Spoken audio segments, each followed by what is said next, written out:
Oi, meu nome é Jorge Cruz, eu sou professor de matemática e hoje a gente está aprendendo sobre juros. Esse aqui é o segundo vídeo, né? A primeira parte, se você ainda não viu, chegou nessa aqui, volta lá e dê um pause aqui, volta lá para ver o vídeo anterior, que é a parte 1, para você poder entender o que a gente está conversando aqui. Então, agora nós vamos comparar duas aplicações, uma em juros simples e outra em juros compostos. A única diferença vai ser o regime, mas a aplicação vai ser a mesma. É o mesmo valor de capital, a mesma taxa durante o mesmo tempo. A diferença vai ser o regime em que vai ser cobrado, certo? Então, nós temos aqui um exemplo. Vamos ver como é que esse exemplo funciona. Como foi que eu falei? Eu falei lá que a gente tinha, né, na cobrança de juros simples, a taxa era em cima só do primeiro capital de aplicação, né, do primeiro valor de aplicação, e os juros compostos seria juros em cima de juros, a taxa em cima de taxa. Vamos ver o que isso significa, né? Vamos calcular aqui para a gente ver o que significa. Então, você tem aqui um exemplo. Uma aplicação de R$ 200 durante um terço de ano, com uma taxa de juros de 10% ao mês. Qual será o montante ao fim da aplicação? Vejam que aqui ele não falou o regime. Quando você estiver trabalhando as questões, tanto em avaliações como em exercícios, pode ter certeza que na questão vai vir dizendo ali qual é o regime de juros, de cobrança de juros, se é o regime de juros simples ou o regime de juros compostos. Então, nesse caso ele não deu, eu não dei, né, essa informação, justamente para a gente poder comparar as duas aplicações. Então, bora lá. Juros simples, como é que a gente vai fazer esse juros simples? Digamos aqui que você tenha o mês 0. O mês 0 é aquele mês em que você fez o depósito. Então, no caso do mês 0, você tem R$ 200. Certo? Ah, desculpa aqui. Eu falei, lembra no vídeo anterior, que eu falei que a taxa e o tempo deveriam estar na mesma unidade temporal, né? Na mesma unidade de tempo? Justamente. Aqui nós temos um exemplo claro disso. Ó, o tempo durante um terço de ano está ao ano e a taxa de 10% ao mês está ao mês. Então, eu preciso fazer com que o tempo e a taxa estejam na mesma unidade temporal. No caso, é mais simples para mim transformar um terço de ano em meses, certo? Do que transformar 10% ao mês em uma taxa ao ano. Então, como é que a gente pode transformar um terço de ano em meses? Um terço de ano. O ano tem 12 meses. Então, um terço de... Lembra lá do de que a gente falou lá nas aulas sobre porcentagem? Pois é um terço de. Então, é multiplicação. O ano tem 12 meses. Aqui você vai ter 1 vezes 12, 12 dividido para 3, 4. Ou seja, um terço de ano são 4 meses. Então, eu tenho que fazer 4 aplicações. Então, bora lá. Para a primeira aplicação em juros simples. Então, nós temos o mês 1. No mês 1, nós teremos R$ 200 mais 10% de R$ 200. Ok. Então, nós teremos aqui 200 mais 20. Ah, professor, não sei tirar porcentagem. Volta lá nos vídeos sobre porcentagem e você vai assistir uma aulazinha para aprender a tirar porcentagem, ok? Continuando aqui, vamos ao mês de aplicação 2. Você tem R$ 220 mais 10% de 200. Professor, tem certeza de 200? No juros simples, a aplicação da taxa é sempre em cima do primeiro valor de aplicação. Então, por isso que é em cima do 200. Então, você tem 220 mais 20. Ou seja, você vai ter 240. Ok? No mês 3, vamos ver o que acontece no mês 3. Você tem 240 mais 10% de 240. Aliás, de 200, me perdoe, de 200.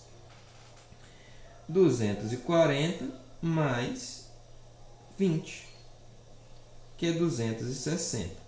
Já deu para entender, né? Que está somando de 20 em 20. Pois é.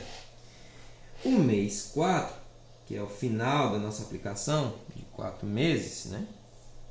Você vai ter 260 mais 10% de 200. Lembrem, juros simples é a cobrança de juros em cima do capital de aplicação inicial.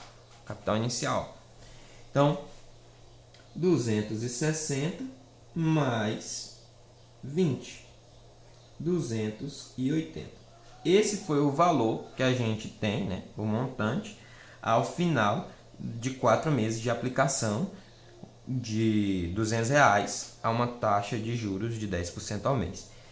Ah, professor, isso aí acontece na poupança, né? Mas só que com uma taxa bem menor, bem menor. Aqui nós estamos fazendo ela umas 40 vezes maior do que a taxa de juros da poupança, certo? Agora vamos ver como é que funciona com os juros compostos, né? Com o regime de juros compostos. Deixa que tem que tá desnivelado aqui. Então, no primeiro mês, aliás, no mês 0, no dia que você depositou o dinheiro, você tinha R$200, certo? No mês 1, um mês após a aplicação do dinheiro, você vai ter R$200 mais 10% de R$200. Ok?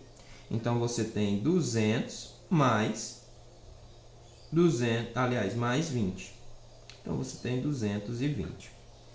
Vejam que, nesse momento, após o primeiro mês, o valor que você tem na aplicação de juros simples e o valor que você tem na aplicação de juros compostos é o mesmo. Lembram lá que o gráficozinho ia se cruzar na primeira unidade de tempo? Pois é justamente isso. No primeiro mês, já que a taxa está ao mês, nós temos o mesmo valor, certo? Após isso, vocês vão notar que vai ter uma mudança. No segundo mês, você tem 220 mais 10% de 220.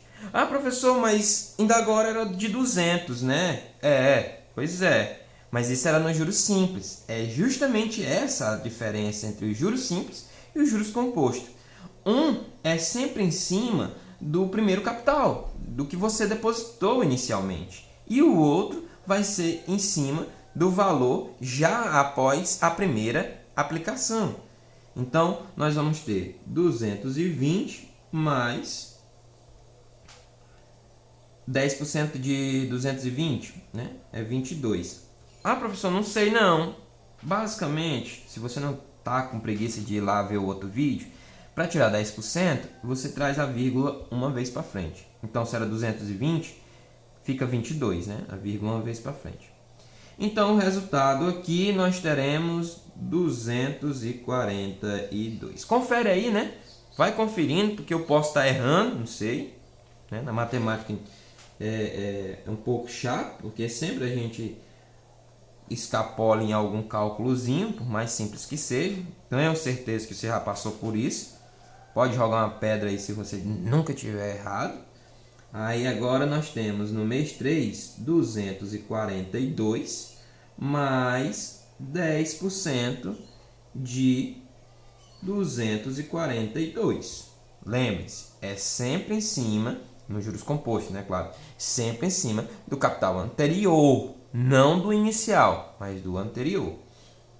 E vamos Vamos fazer essa porcentagem aqui para a gente determinar qual é o valor. 242, 10% de 242. Traz a vírgula uma vez para frente, então 24,2. Como esse valor é em reais, como a gente está trabalhando em reais, eu poderia dizer 24,20 centavos, né? R$ 24,20. Vamos somar para ver quanto é que dá. Então você vai ter aqui 266,2 ou R$ 266,20. Vamos finalizar? Mês 4.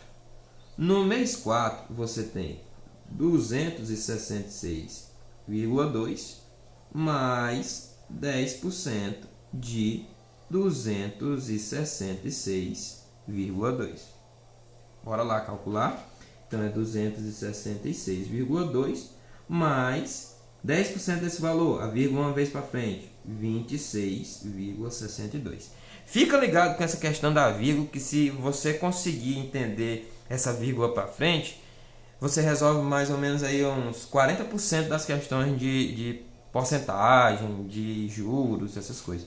Que na maioria das vezes ele traz uma taxa simples para você desenvolver, né? É 10%, é 5%, é 20%, 1%, por aí. Então, bora lá. Vamos somar esses dois valores para a gente poder comparar com o 280. Então, digamos que você tem aqui 266,20 mais 26,62. E vamos somar isso aí para ver qual o resultado. Tá, bebê? 292,82. Vejam que tem uma diferença, né? Esse aqui é o valor no final da aplicação de 4 meses a juros compostos. Veja que tem uma diferença. Enquanto em juros simples deu 280, em juros compostos deu 292,82. Outra coisa que você tem que notar que além do dia em que eu fiz a aplicação, os valores só foram iguais no primeiro mês da aplicação, né? Se fosse ao ano, se a taxa estivesse ao ano ao invés de um mês, essa igualdade só aconteceria daqui a um ano. Mas como está ao mês, é no primeiro mês. Então, note o seguinte. Nós temos aqui 220, 220, depois 240 e aqui nós temos 242. Depois 260 e aqui já temos 266,20, né? E aqui no final, ó, 4 meses, 280, já aumentou aqui R$ 12,82.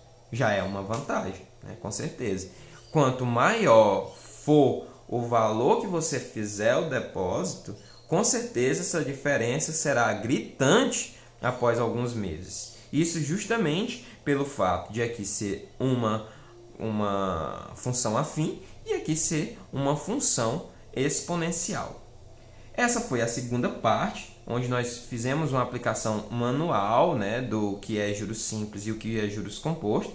Se você tem alguma dúvida, deixa aí nos comentários, deixa o like. Se você ainda não é inscrito no canal, se inscreve. E a gente vai agora para a parte 3, onde a gente vai ver as fórmulas. Será que eu vou ficar fazendo essa aplicação todo o tempo? Vai ser tão trabalhoso assim a vida toda? Não, vai ter fórmulas. E a gente vai ver isso no próximo vídeo já já. Até já!